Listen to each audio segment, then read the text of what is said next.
Existe um ponto em que a vida ainda funciona por fora, mas por dentro tudo já começou a desabar. Você acorda, responde mensagens, cumpre tarefas, sorri quando precisa sorrir. Mas há uma desordem silenciosa andando com você. Ela aparece na pressa, sem direção, na irritação fácil, na dificuldade de decidir, na sensação de estar sempre atrasado, mesmo quando o dia acabou de começar. Por fora, talvez ninguém perceba. Por dentro, alguma coisa perdeu o eixo. E o mais perigoso é que, com o tempo, você começa a chamar isso de normal. Normal viver cansado. Normal viver confuso. Normal abandonar planos no meio. Normal sentir que está sempre reagindo a alguma coisa. Mas não é normal, é apenas familiar. E muita gente confunde familiaridade com destino. O caos não chega gritando, ele entra devagar. Começa quando você permite que qualquer pensamento ocupe sua mente. Começa quando a urgência passa a mandar mais que o propósito. Começa quando você deixa de escolher a direção e passa apenas a administrar incêndios. Um dia você percebe que não está mais construindo uma vida. Está apenas segurando pedaços dela para que nada desmorone completamente. E esse é um dos momentos mais decisivos da existência. Porque ali, diante da própria desordem, uma pessoa pode fazer duas coisas. Pode se acostumar. Ou pode acordar. Quem se acostuma passa anos explicando o próprio atraso. Culpa o tempo. Culpa a falta de apoio. Culpa o passado. Culpa as circunstâncias. Mas quem acorda faz uma pergunta mais dura.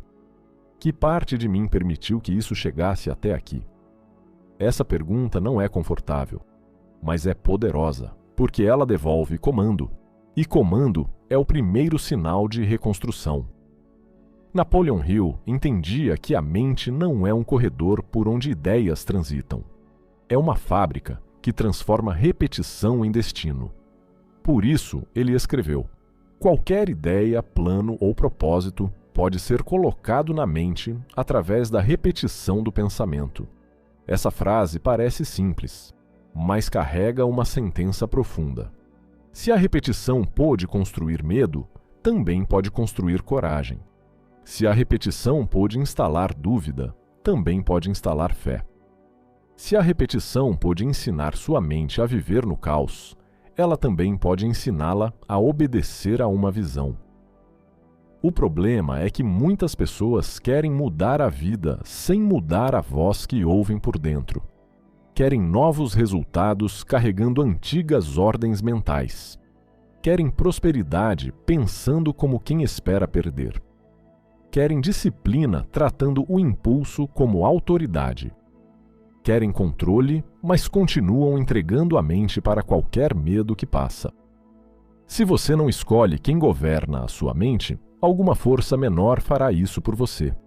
A ansiedade fará. A comparação fará. A culpa fará. A preguiça fará. A opinião dos outros fará.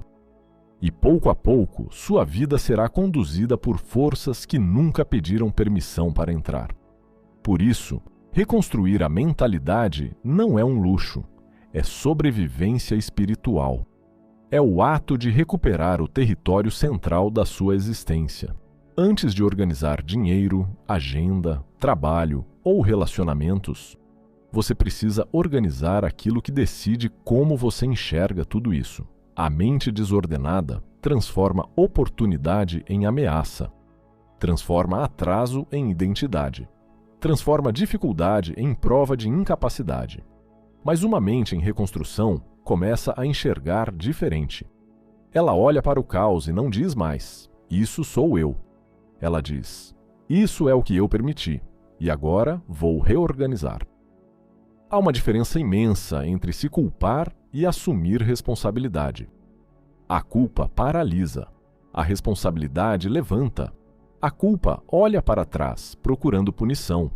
A responsabilidade olha para frente, procurando direção.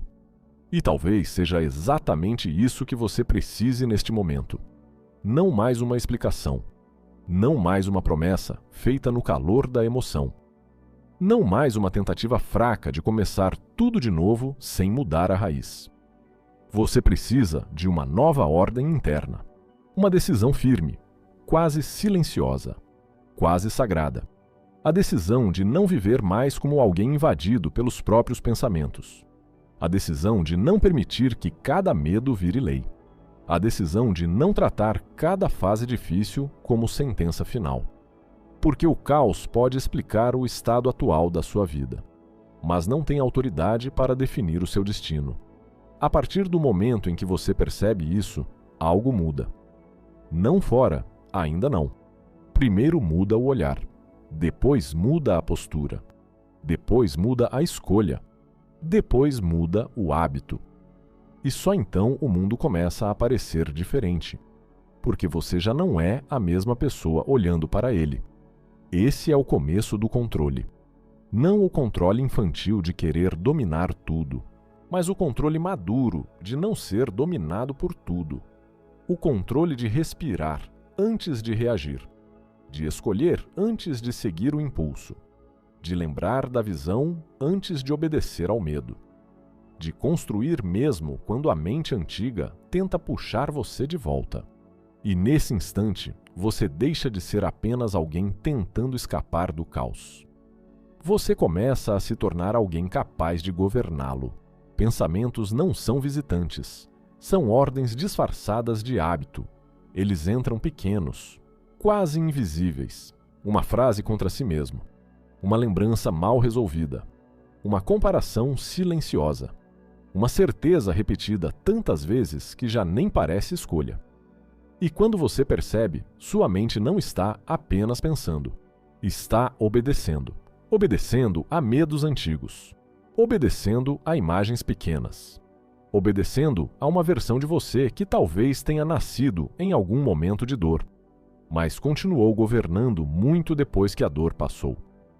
É por isso que mudar não é apenas querer. Mudar é destituir um comando interno, é tirar a autoridade daquilo que enfraquece você. Reconstruir sua mentalidade não é se tornar perfeito. É parar de entregar o volante para tudo aquilo que te diminui. Medo pode existir, mas não precisa dirigir. Cansaço pode aparecer, mas não precisa decidir. Dúvida pode falar, mas não precisa receber o trono. Mentes fortes não são feitas de pedra, são feitas de ordem.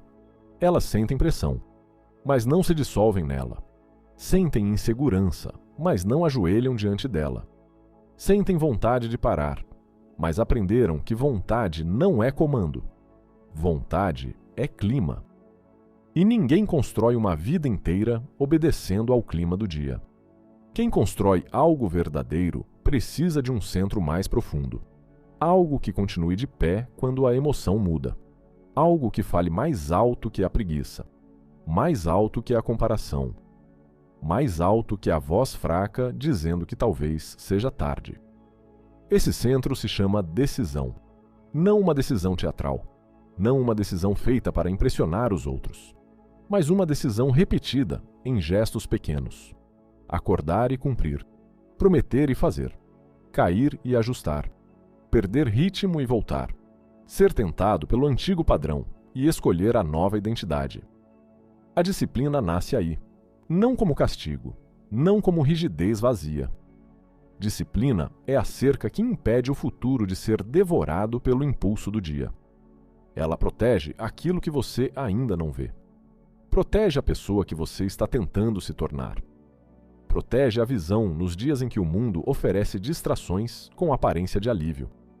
Porque toda distração cobra. Cobra foco, cobra energia, cobra clareza.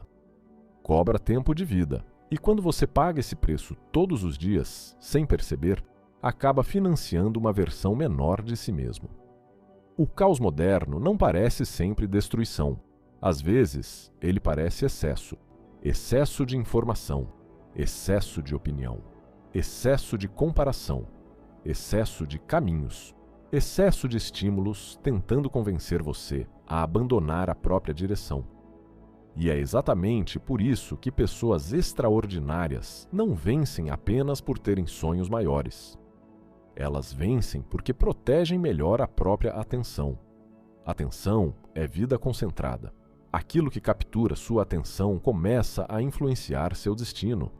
Se sua atenção pertence ao medo, sua vida encolhe. Se pertence à comparação, sua identidade enfraquece. Se pertence ao propósito, sua energia começa a se organizar. Não existe reconstrução sem escolha. Você terá que escolher o que entra, o que fica, o que sai, o que merece sua força, o que não merece mais um minuto da sua alma. Essa é uma das marcas de quem amadurece. A pessoa para de tratar qualquer coisa como prioridade. Para de abrir a porta da mente para todo ruído. Para de viver como se fosse obrigada a responder a tudo. E começa a proteger o próprio destino com uma seriedade que os outros talvez não entendam. No começo, parece solidão. Depois parece clareza. Você percebe que não precisa explicar cada mudança. Não precisa convencer todos da sua visão. Não precisa pedir licença para abandonar hábitos que estavam custando caro. Quem está reconstruindo a si mesmo precisa aceitar uma fase de silêncio. Silêncio para recuperar energia. Silêncio para fortalecer a palavra interior. Silêncio para provar a si mesmo que a mudança não era apenas emoção. Nesse silêncio, os pequenos compromissos viram fundação. A mente observa quando você cumpre. Observa quando você desiste. Observa quando você promete e abandona. Observa quando você escolhe o difícil porque respeita o futuro. E cada vez que você honra a própria palavra, uma autoridade interna é restaurada. Essa autoridade é mais valiosa do que motivação. Motivação oscila. Autoridade permanece. Ela diz: eu faço porque decidi. Eu continuo porque escolhi. Eu não volto porque já entendi o preço de viver sem comando. E quando essa autoridade cresce, o caos perde território. Não porque a vida fica fácil, mas porque você deixa de ser fácil de dominar. A mesma pressão que antes derrubava, agora revela a estrutura.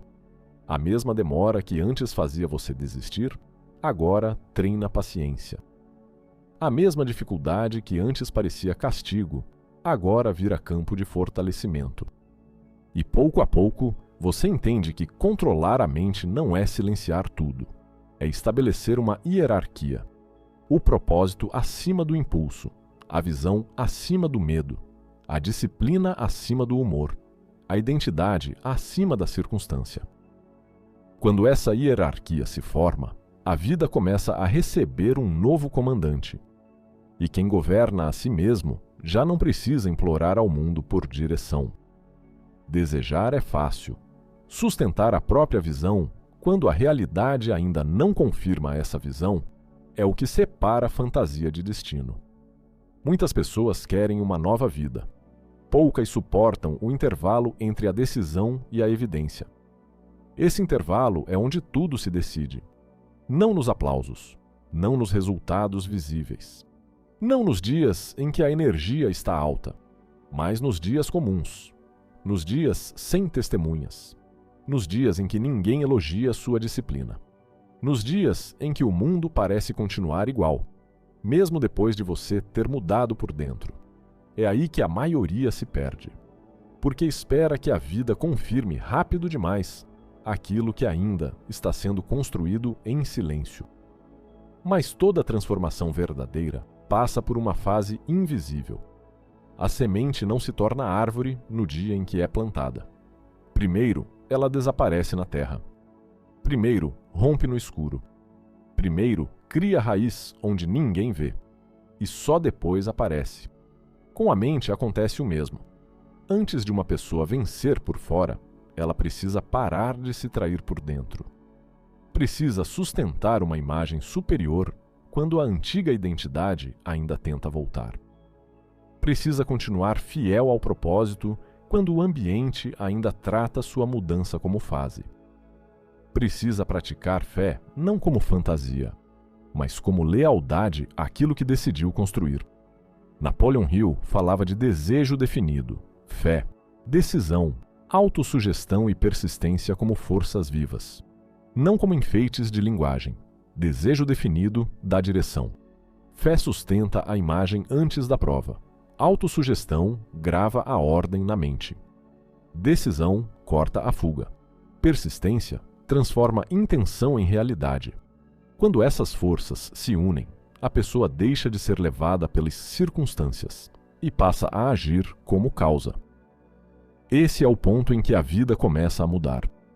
Não porque tudo se abre de repente, mas porque você para de se comportar como alguém disponível para qualquer derrota. Há uma firmeza nova, uma sobriedade, uma presença diferente no modo de andar, falar e escolher. Você já não precisa anunciar transformação. Ela começa a aparecer naquilo que você não aceita mais.